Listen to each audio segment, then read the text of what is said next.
Welcome back to another episode with Wellness with Mo. Hi, my name is Mo, and this week we have an inspirational and an awesome coach, author, motivational speaker, Jamshed Durrani, better known as the Catalyst Coach.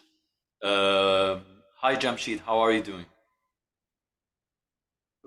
I'm doing very well, Mohammed. Thank you so much for having me on your show today. You're most welcome. Tell and I always like to start with a small introduction or backstory of yourself, of how you became such a inspirational coach and your journey to become a peak performer. So tell me more about your journey, how it started, and how you see it ending or progressing. Well, just to give you a little background of myself, see, my personality is a very straightforward, very blunt person. Okay. I Yes. just I just say things the way it is. No sugarcoating, nothing just to please the other person. What you Yes. see is what you get. Okay. Now, unfortunately, a lot of people don't take that too kindly, Yeah. and they don't like hearing the truth. Yes. Yes. Yes. They prefer So sugar coating everything, and I'm like you, Jamshid. I like people who are brutally honest with me. Uh, Maybe sometimes it's not. I mean, yeah, the honesty is too brutal, but really it does put a perspective in how I think and where I want to go. It's better for me to have such a feedback than something sugar coated, and I wouldn't understand what to do next. absolutely. And come to think of it, like for me personally, if somebody is telling me, sugarcoating something and telling me, and that person happens to be a friend of mine, then I don't think he truly is a friend. Yes, yes, exactly. Because a true friend would actually tell you what you don't want to hear. Yes, yes, he would straight up tell you in your face, like we say, the truth. If he sees you did something that is not correct or you shouldn't have acted that way, he would point out. Or same thing on the opposite. If you see something you didn't like about your friend, you will point out, and he should on both sides be, I mean, accepting the criticism or the reply. Absolutely. Anyway, coming back to your original question. So, yes, because of this personality of mine, I would always have issues with my bosses because they would not like me being like brutal to their face. Yes, yes, yes. And Bosses on don't. top of that, another blessing I can say is that I was born with a lot of confidence. I'm a person who has confidence and I'm confident in whatever I do. Yes, yes. That's Wi- good. That's important, actually. Absolutely. So based on this, I'm also a perfectionist. So when it came to my career, my job role, I would be absolutely immaculate. So my bosses really couldn't, come after me if they wanted to, because I would leave them no excuse. No excuse and no room for them to wiggle themselves so that they can Absolutely. find something you did at fault or anything. Um, what's interesting Absolutely. interesting is before, I mean, sorry for cutting you, but you said you have the talent, or you are a confident person by nature. So Absolutely. if I come to you as a normal individual and ask you that I'm not a confident person, what would your advice be for me? Well, my advice would be it's actually very easy to boost your confidence because end of the day, everything is up here. Hmm, okay. It's how you program your mind that matters. Yes. Yes. I agree. So for a person like me, I never had to program anything because it was already programmed. But Yes. for somebody who lacks the confidence, it's all up here. And we have us as coach, especially you, Mohammed, being a mindfulness coach. I think you know it better how you program the mind to become more confident. Yes, of But course. the advice would be, of course, if they're truly looking to increase their confidence, would be if they can get in touch with a coach near them, and they will be more than happy to help out. If they're in a position where they're unable to afford a coach, I would suggest read books on self-help. Mm.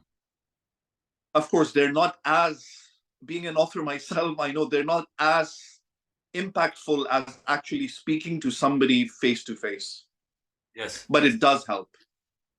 Okay, okay, So okay. that would be my advice. Amazing. That's amazing. So you were saying you were born confident, or you had the ability to be confident, and that was, I No, mean, I like I said, I had a blessing that I was born confident. okay, okay, and this of course made your managers very weary of you, and it was difficult for them to find anything faulty in your work. Absolutely, because on top of that, of course, back then I did not know the term that was used, but Mm. now that I think of it and now that I've studied it, I realize what it is. It's, even back then I was a peak performer myself. Okay, okay, all right. I just didn't know that the term of what I was doing was called peak performance. Okay. Yes. Yes. It's the same thing with me. So so I never knew the term of mindfulness until someone told me, "Oh wow, you are a very mindful person." Really, I never knew that. Yes. absolutely, we see every day we learn something new. Every day is a learning day. Yeah. Of course. So coming back to the original question, right? Because of these blessings that I had, I was also called a hopper because I kept hopping between jobs because I would never be happy in any job. Yeah. Yeah. And then finally, one day I thought, I've had enough of this Mm. 9 to 5 grinds and having bosses over me, and I just want to go freelance. And so I became a corporate trainer. I started training for first aid. I started training for management and leadership. I started training for physical intervention, for conflict management. Okay. Okay. And then one day I was just, surfing the internet, and I came on YouTube, and I came across it was a program on Mr. Tony Robbins. Yeah. Amazing. Amazing. Amazing individual and human being. Absolutely. And when I started watching, I got so intrigued by what he was saying that, I started watching, looking for all his programs available on YouTube. And then I ordered some of his books. I read his books, watched almost all his videos that are available out there. And then I was like, you know what? I want to get into this. I think this is me. This is what I feel like. That's my comfort zone. Yeah. Yeah. Yeah. Exactly. Exactly. So, Exactly. like that's my element. And Okay. then I wasn't sure that, okay, if I do become a life coach, what do I teach? On And that. then I happened to come across a program that was being done by Mr. Dean Graziosi, Okay. and he, in a very beautiful way, explained how you can narrow down your bullseye into a dot and figure out what is it that you can teach.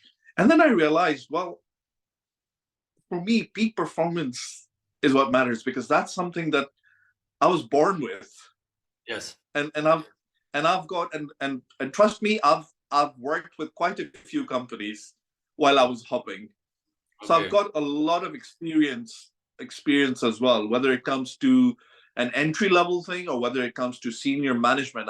I've been through it all. Okay. Okay. So that's when I realized, okay, this is going to be my niche, and that's what my book is about as well, how to attain peak performance. That's amazing. That's amazing. So, what I really would like to know is, number one, could you explain more? What's a peak performance individual? what does he do, or how would I know if I'm a peak performance individual, and uh,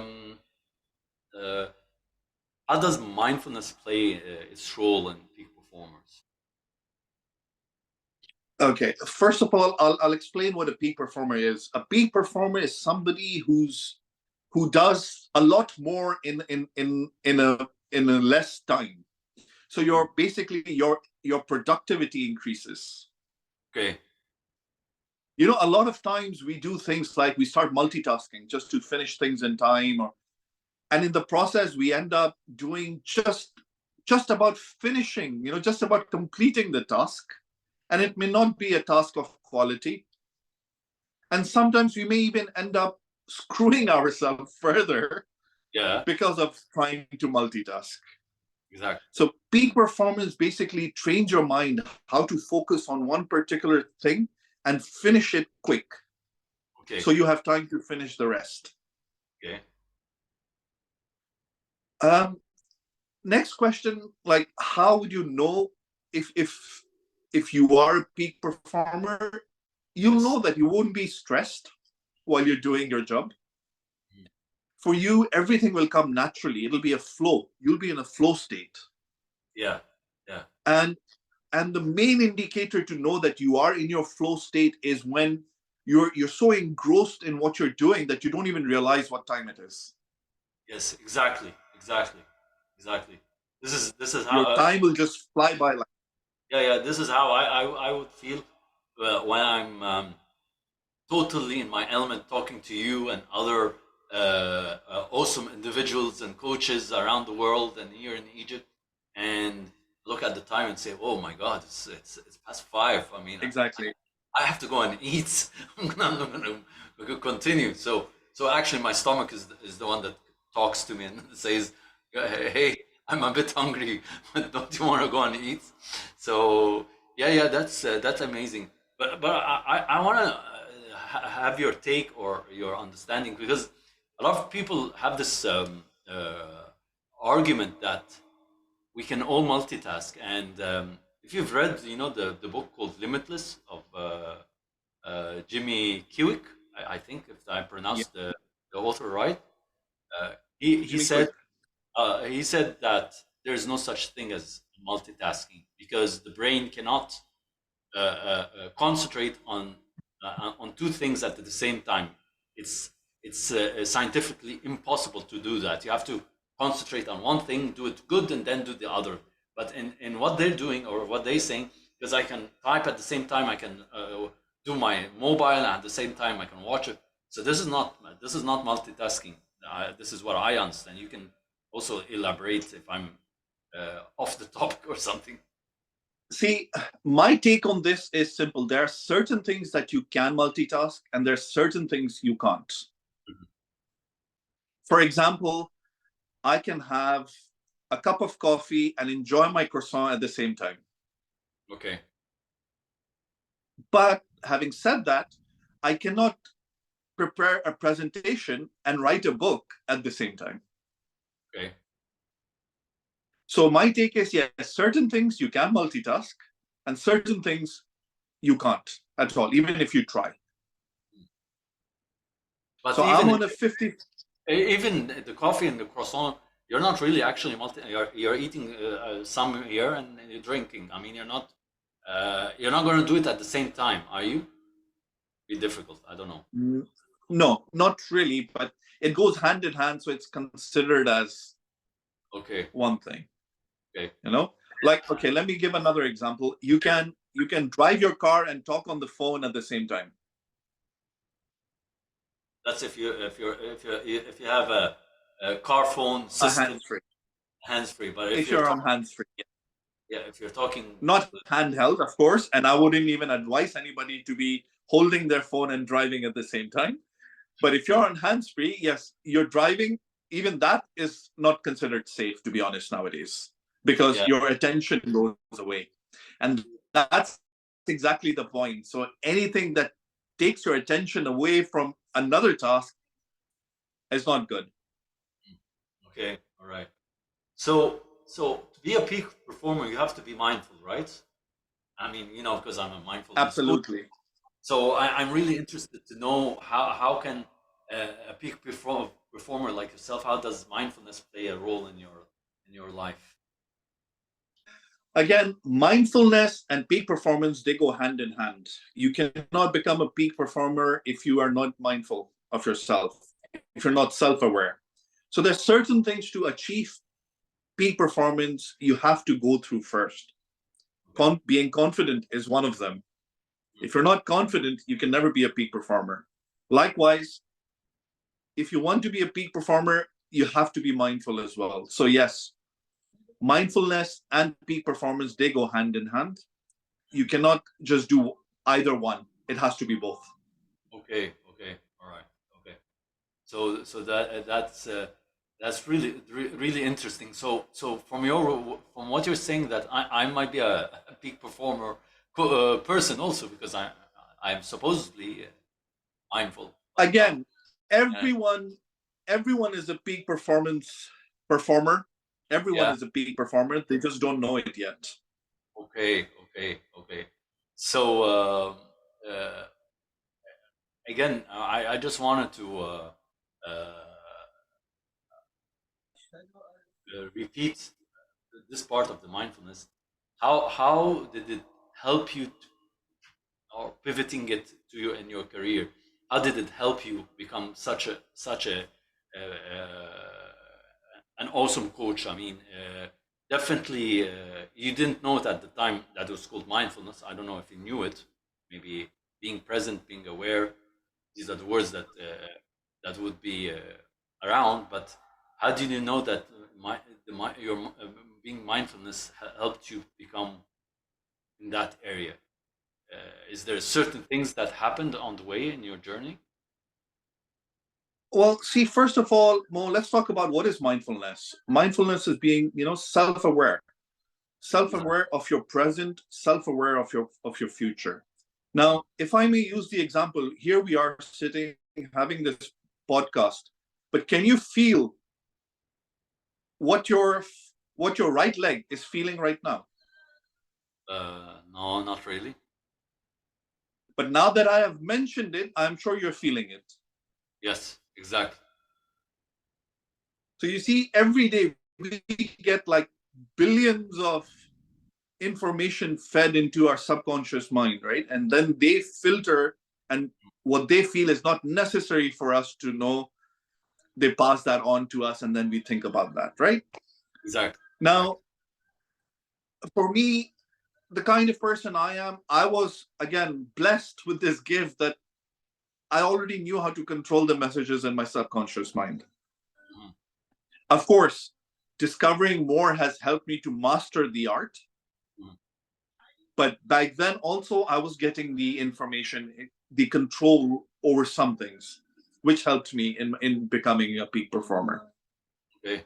Okay. Now, this is not something that only some people are blessed with, or no, everyone has the same abilities. It's how you utilize it. Okay. And that's exactly why you and I are doing what you and I are doing. Yeah. Exactly. We're Exactly. helping people. We are helping people achieve that control over their subconscious mind. Yes. I mean, I can go into more details, more intricate details into this, especially if you're aware of the person, Bob Proctor, because he has explained this beautifully, how the I heard. subconscious mind gets I heard. messages. And Yeah. Yeah. I heard the name. I think I read his book, The Unconscious. I don't know if he's the one who wrote the book on the unconscious or the subconscious. I can't really remember the, the, the author, but I read a book called The Subconscious, where um, if you're sick, for example, if you have like cancer, if you built your subconscious that you're gonna get well, and you're gonna get well, and you keep on saying that, eventually you do get well. I mean, with no drugs or anything. This is what he says. I really don't know. Maybe um, it happened once in one case, But I believe if you keep on saying the same thing to your subconscious, for example, you know, I will fail, I will fail, I will fail, and keep on saying and repeating that word, and so it becomes part of your thinking that everything you do, you see, I failed. So you want justification, and that what you said to your subconscious is true. It's coming out true. So yes, I believe the subconscious plays a lot of part in your line of work with my line of work, because if people believe they're confident and believe they can live mindfully, I think they can become amazing individuals and amazing human beings. But if they believe they cannot achieve it, and they have a fixed mindset, then they will not ever get to wherever they want. And I believe this is what differs us from those who have fixed mindset thinking.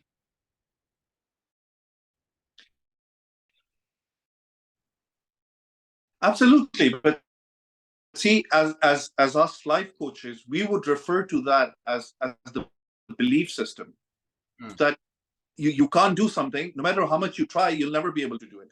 Because deep inside, your belief is that you can't do it. Yes, yes, So if you change your belief system and you start believing that, no, this is easy, I can easily do this.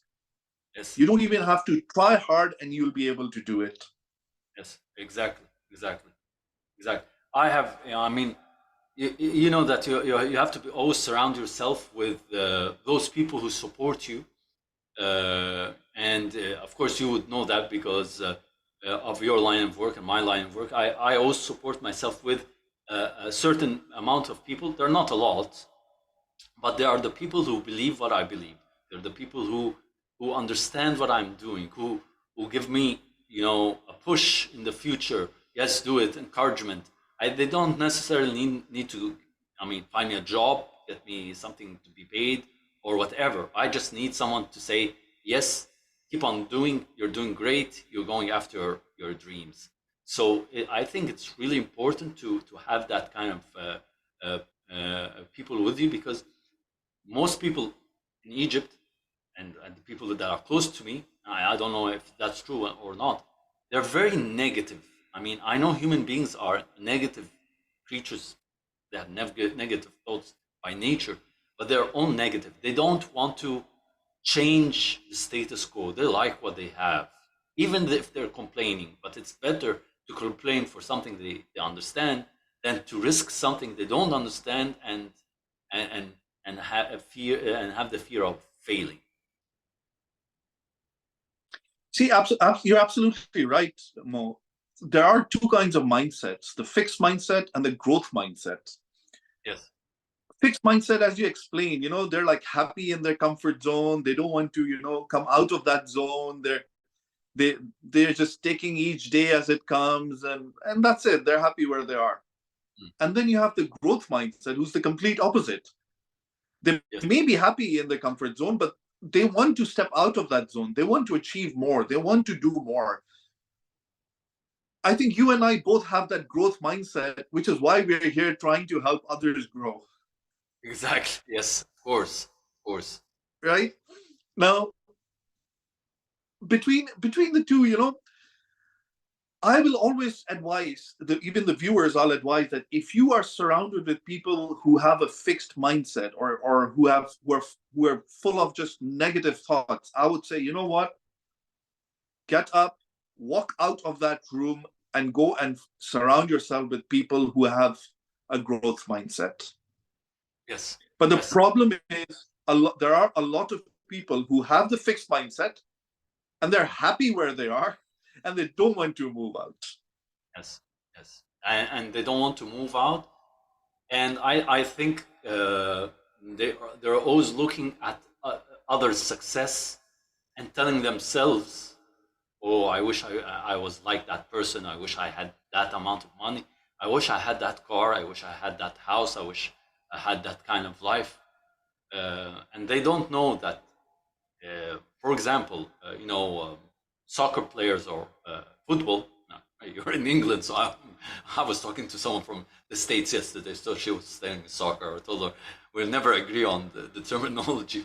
So football, uh, you know that most footballers, they struggle to become the best, and when they do, they get all the money they deserve. So those negative people will always look at the end product. They want to have the money. They don't want to go through the journey. It's too difficult, and you cannot achieve your dream without going through difficult times. And this is what I keep on saying to people who come and ask me, how can you be always positive when there's always negative around you? Tell them Absolutely. I'm always positive, even if there's negativity. See, again, if I use an example, right? For example, if I ask you a question, Mo, do you want to be rich? Can you answer that question for me? I will answer, no, I don't want to be rich, to be honest. Okay, fair. Now, I get a lot of people who come to me and say, "Oh, I want to be rich." Mm, And I ask them, "Okay, you want to be rich, so what's stopping you? Why aren't you rich?" exactly. And they just look at me baffled. They don't understand my question at that point, right? And I say, "Look, you want to be rich? Great. What are you doing about it?" Exactly. Yeah. And they're like, "What do you mean?" I say, "Look, if I if I ask you, Mo, would you ever kill a person? What will you say? I would say no. No. At the same time, if I come and I cover your mouth and your nose and I don't let you breathe, and there's a knife next to you, what is the first thing you will do? I'll hold the knife and try and defend myself. There you go. So you will kill me. Yes. Now, Yes. why are you doing that? You're doing that because your priority at that point is to save your life. Exactly. So if you want to be rich, what are you doing about it? And if they're saying nothing, then it's Then that means that you don't really.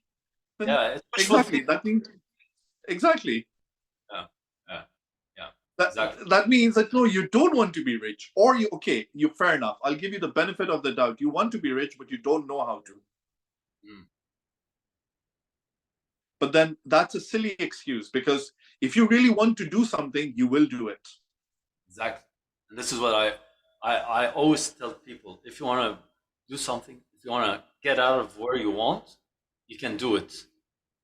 They look at me and they think I'm an alien from outer space. I tell them I'm no alien. I'm a normal human being with hopes, dreams. I have my ups, my downs. I have my good days, my bad days. But I try to surround myself with good people. I try to surround myself with people who I can collaborate, who have interesting things to add to my knowledge and to their knowledge. And at the same time, I go after my dream. I run after it. I run after it with all my might. It's not it's not like if I'm a full-time career person that I'm fighting for my job or fighting for my dream. I'm just fighting to live the next month to get my paycheck. But that's all the fighting I get. But we both of us we fight to be present, to be here, to be available, and it's never an easy job. But we do it because we believe in it more than just sitting around saying, "Yeah, I want to be like Jamshed. Wow, wow, peak performance. That's a nice word to say. Or put it on a business card, or a mindfulness coach, or put it on the business card. But do you practice these things? This is the whole thing. Are you getting to that point or not?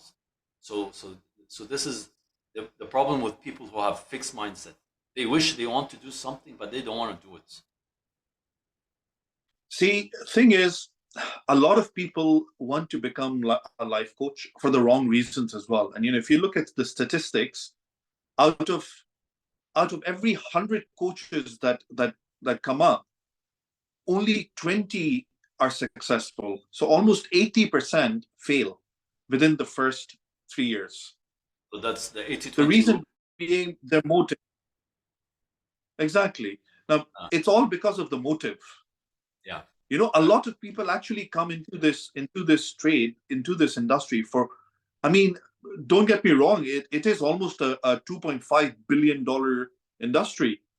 Mm, But a lot of people come into it for the money, and in the process, they end up messing everything for the actual genuine 20% who are yes. actually here not for the money, but for the intentions of making a difference in this world, to Exactly. be able to help people to make a difference in their life.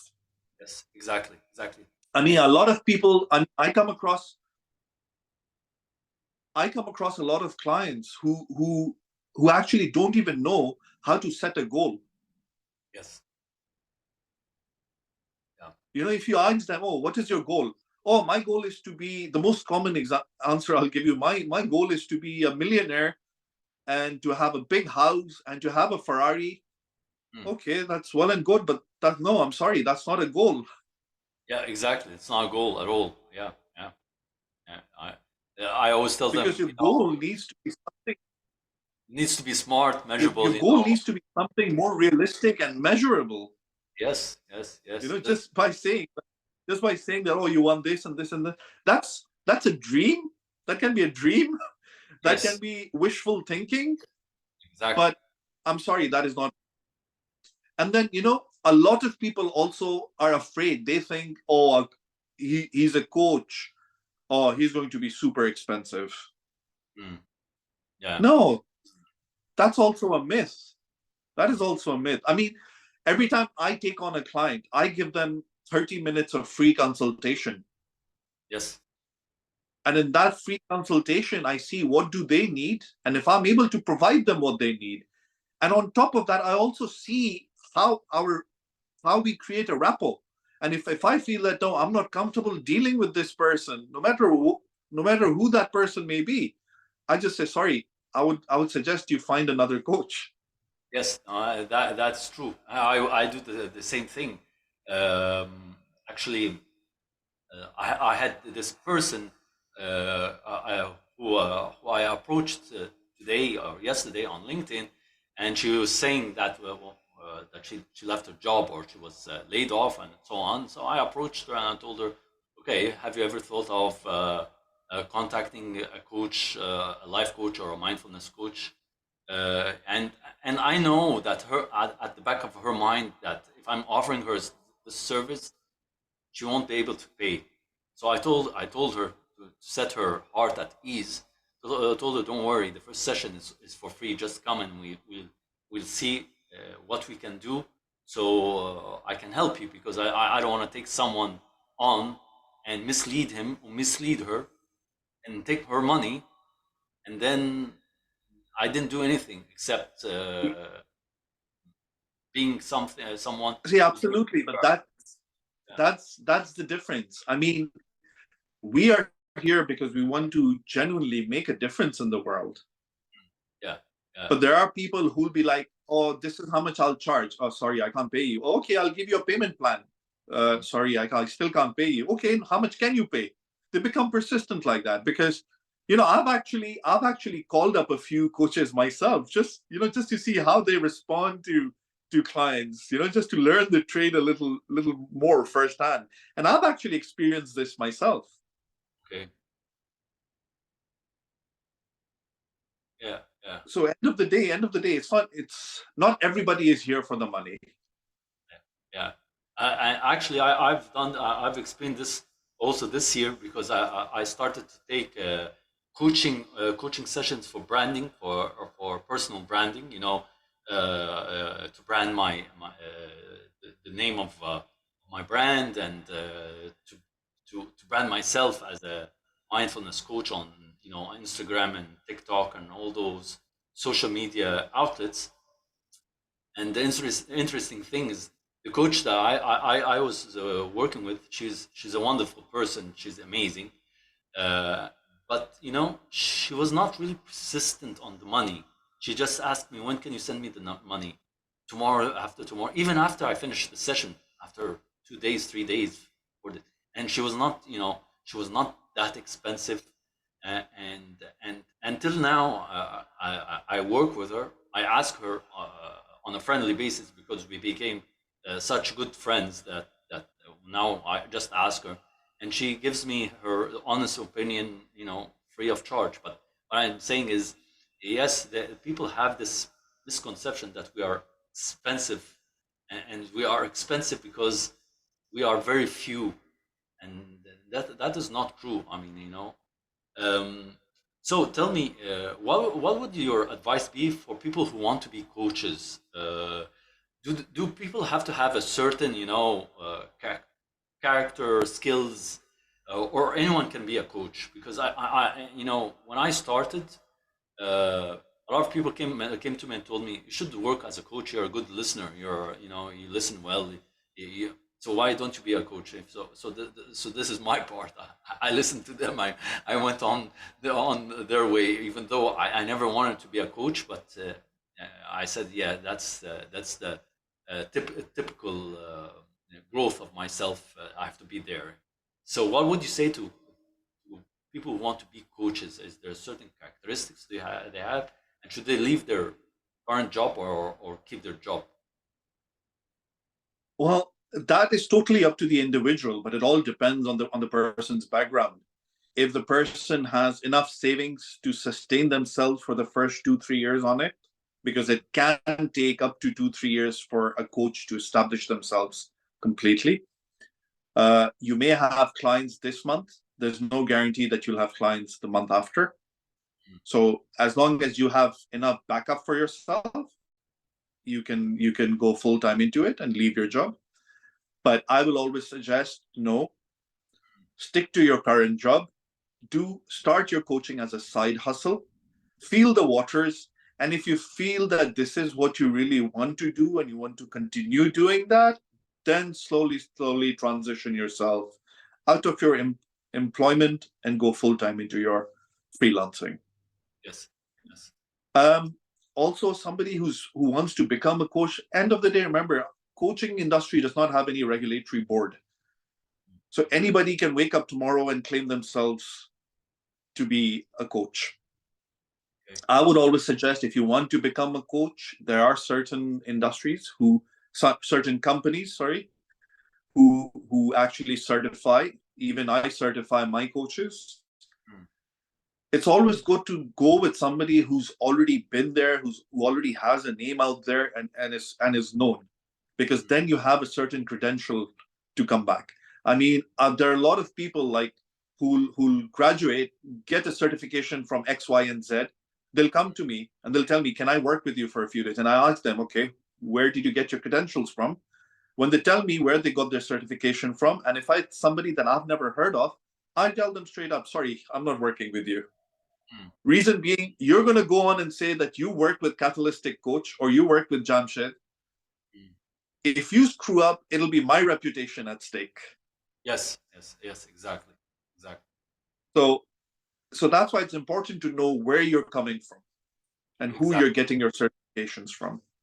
Yeah, yeah, and um, an interesting question, because there's always a discussion in Egypt. I don't know in England is this the same thing or not.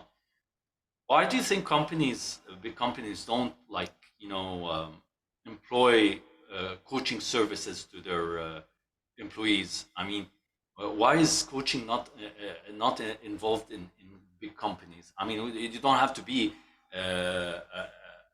a company or an individual, a coach employed in their company, but you can be, like a Hire freelance coach. hire freelancer. But why I cannot find companies here in Egypt that encourage people to be coached. I don't know why. See, it's all again being educated about the industry. Like, you wanted to know what it's like in the UK. UK, almost every major company hires the coaching service. Okay.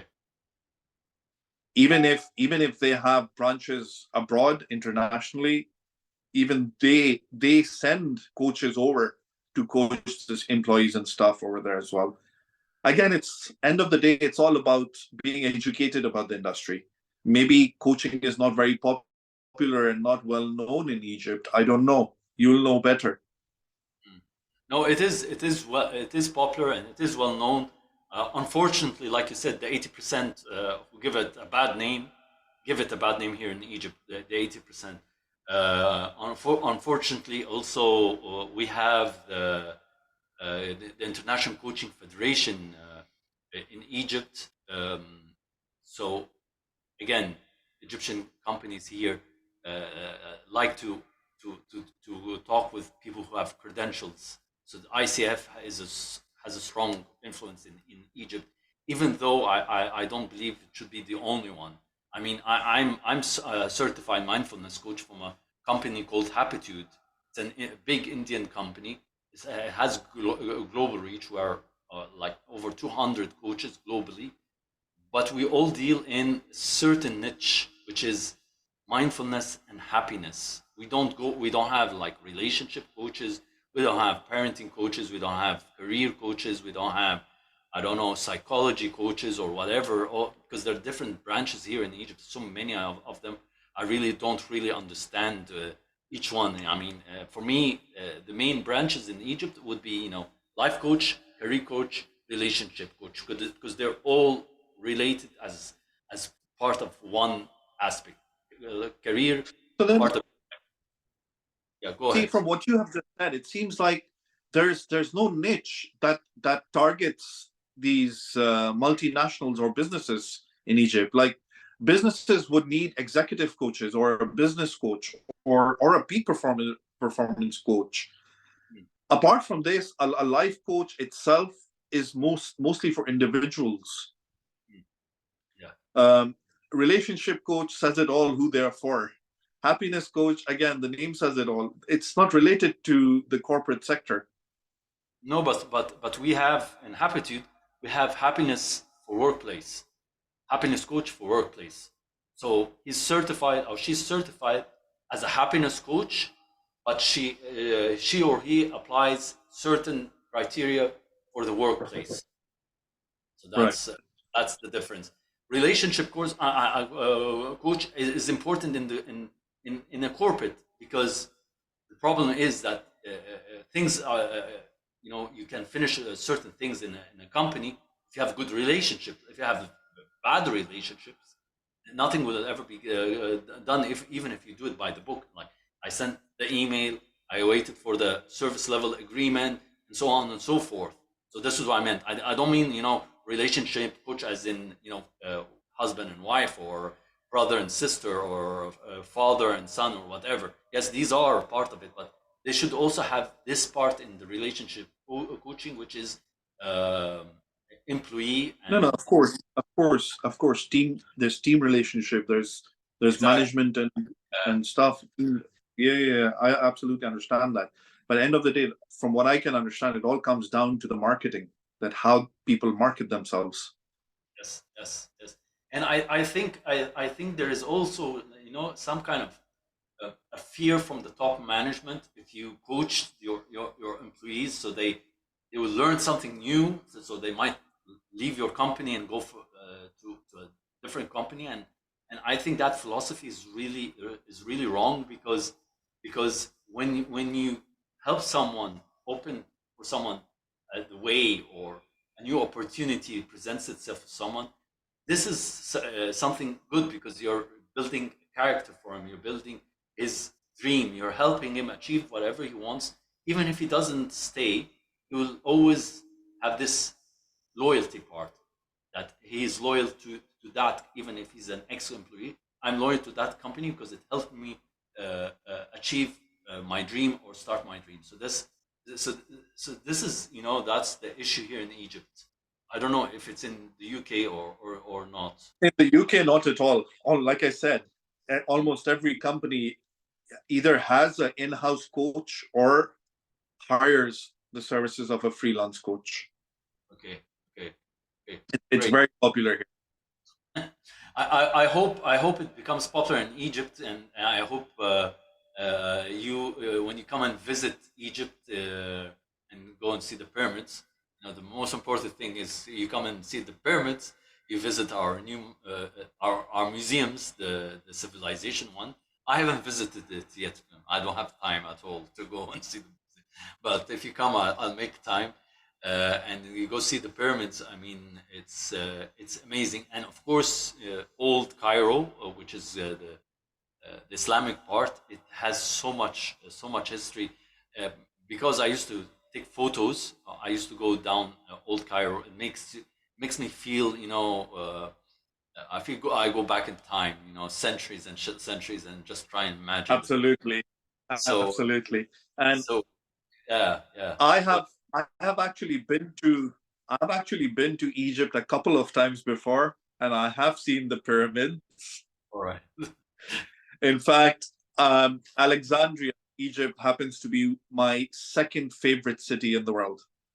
okay, all right. I absolutely love it. And yes, like you said, rightly, Egypt is the center of civilization, Okay, and the oldest civilization. why does Alexandria especially? Because for me, Alexandria, I always see it as a special city in my heart, not just because I'm an Egyptian, but because it always reminds me of Greece. So I always feel that I'm in Greece, not in Egypt. It's very similar. Well, you can stand in the shore and look at Greece in front anyway. Of course, But of course. no, for me, I love Alexandria Mm, because of the history there as well. I love the old part of the city where the architecture is up. The French architecture is absolutely beautiful, yes, and yes, not to forget the beautiful Mediterranean Sea right in front. of course. That's amazing. So, I wanted to ask you if you can share with me one word or one phrase that describes you as a coach or as a person, what would it be? As a coach or as a person, right now, after understanding everything, I will say I'm a peak performer. Okay, that's great. That's great. So finally, what is your dream, Jamshed? What's your dream in the coming few years? Where do you want to be?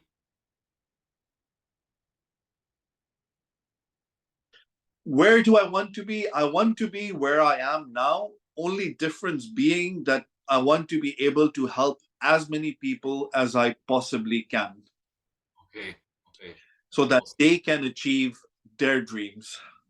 That's really awesome, and that's really great. I mean, it's amazing. I always love connecting with people who have the same passion of helping people and being of service to people. Because at the end of the day, at the end of our lives, the one thing that will count is our good deeds towards our fellow human beings. This is my belief. If I'm good with my fellow human beings and help whoever needs help in any way, it will always come back to me tenfold, because helping someone, it's always gives me a good feeling. I'm guessing it's the same with you. Oh, yes, absolutely. See, for me, apart from being a corporate peak performance coach and an author, I also happen to be a Muslim coach. So because there's a lot of taboo on the topic as well. A lot of Yes. Muslims don't want to go to a coach. They say it's all hocus pocus and all that. Mm. So I actually help people using the Quran and the Sunnah of how to make themselves better. Okay, that's amazing. That's amazing. They should include that here in Egypt. Muslim coaches. I mean, that would be a good line of business. Let me. True, true. But then Yeah. again, see, again, it's not just for business. It's actually for genuinely wanting to help people. Yes. Yes. Yes. Because um, our sheikhs and imams here in Egypt are they're very good thinkers, and they have lovely ideas, but they might not be easy to talk to. Not like I'm talking to you. If I want to come as a Muslim to talk to you about Islam in terms of a coaching, or if you to help me, then I would I would feel more at ease, because you are not. I mean, you're not an imam, so you're going to explain it to me as if I need to be explained slowly, and that it's not assumed that I understand everything. Absolutely. It's all about gaining the knowledge of the deen. Yes, yes, it's amazing. It's amazing. Thank you, Jamshed, for today. I really was honored and really humbled that you came on our show. I'm filled with a lot of gratitude and really is such a awesome peak performer. Let me put it that way. Awesome peak performer coach. Thank you so much. Well, but I'm the one who is honored and humbled by your invitation to come on your show today. Thank you very much, and I hope, inshallah, we see you soon in Egypt, the land of the pharaohs, and you come and visit me, and we do amazing things in Egypt, inshallah. Inshallah. Looking forward to that. Inshallah. Thank you very much, and thank you all Thank for you. listening in today's episode. I hope you enjoyed today's episode. God bless you. Be safe and be mindful.